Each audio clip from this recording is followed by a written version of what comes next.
Sana gelin mihmanım almini.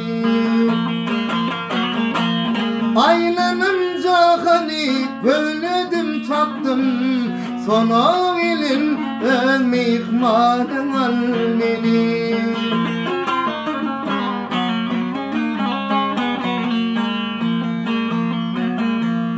Babama yatlıdır kapı açılma, boyun gelip buluyordu içimi. Oğlum senin bu hıyalın geçirme, gide yolunla mihman alınma.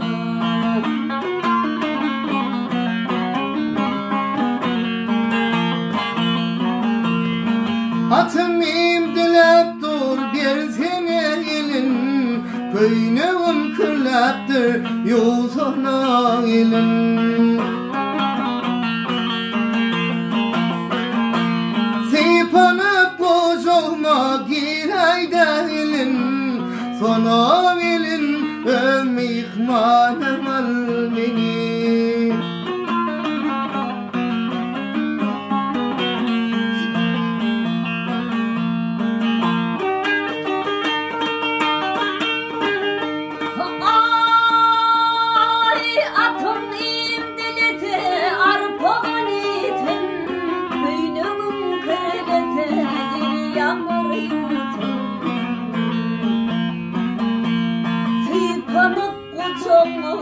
Ok yılan girsin, gide yolunda mihman alınma.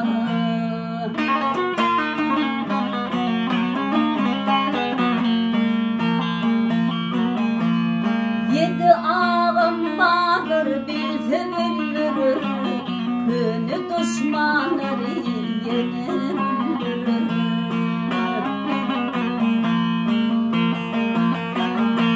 Birlen tırlarımı hile bildirir, gide yolunla mihman alınma.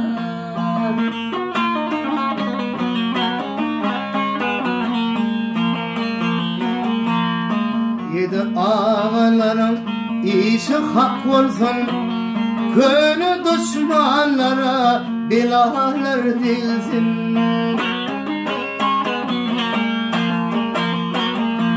Adım Yakup olsam vay, yadıma düşsün sana gelin mihmanım almini.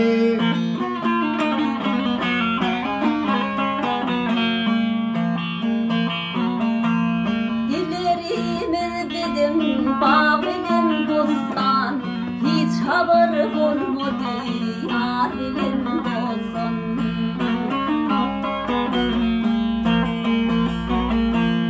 Adım Yakup olsa aklım yazsın, bilmediktin aydan dilim kesilsin.